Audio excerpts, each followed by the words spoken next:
Science exposed the truth in that cell. Science stressed the invisible theft inside that server room. And science was the first thing the last courtroom asked for. What comes next is the harder question.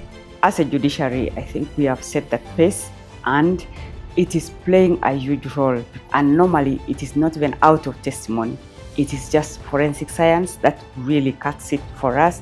We have built capacity in the judiciary, we have built capacity in the police, and we also have a very good working relationship with the Government Analytical Laboratory. So we've invested in the scene of crime officers themselves, in training, capacity building, but also providing them with equipment. We provide them with scene of crime kits. In addition to the investment now, we're looking at the forensic laboratories and making sure that once the scene of crime officer has collected that evidence, they then have state-of-the-art equipment for them to process it, for them to analyze it, and for them to produce reports that can then be used in the justice system. Inside the National Forensic Laboratory, analysts work across disciplines: pathology, digital evidence, ballistics, toxology. The results fit directly into prosecutions. The infrastructure exists. The question is whether the chain around it is equally strong. Recently, in 2025, we had a spate of armed robberies. And the culmination was in December when we had one of our police officers who was gunned down by these robbers. But we had been previously cataloging these events using our integrated ballistic information system. So that information was passed on to our intelligence services and our investigators, who made targeted operations and were able to arrest individuals and later recover 3 firearms. These 3 firearms were linked to 23 different incidents. So this is one classic way that if we do have a functional system, especially within the forensic sphere, we are able to give better insights to our frontline officers. From police investigations to the Director of Public Prosecutions to the courts of law and then to the prisons. If this wheel of justice has got to function, then forensic evidence is very, very, very paramount. Technology is closing some of the gaps that paperwork could not. Uganda Police's cybercrime unit now operates with digital chain of custody systems that log every transfer of electronic evidence, timestamps, signatures, immutable records.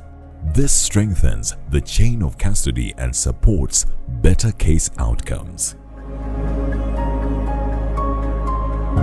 Before 2019, we had 21% of positive outcomes. As of 2026, use of forensic science brings 80% successful convictions. Available case study data suggests a steady rise in successful outcomes where forensic science is properly used. The figures show a strong return on investment for forensic infrastructure. One of our major issues is to focus on frugal forensics. Forensics that really fit in our setting.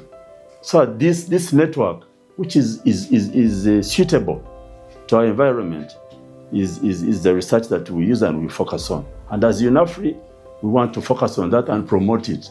Yes, not only for Uganda, but for the region. Uganda now hosts regional forensic training programs on the framework of International Conference of the Great Lakes region, which comprises of 12 countries in the East African community, sharing protocols, methods, and institutional knowledge with partner states.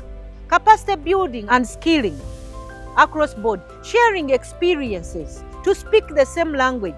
And it's very important that once we develop those regional best practices and standards, then we shall go a long way in improving criminal justice and access to justice and strengthen crime prevention in the region.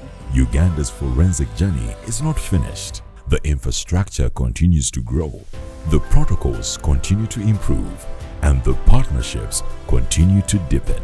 What the past decade has built is a foundation, not a ceiling.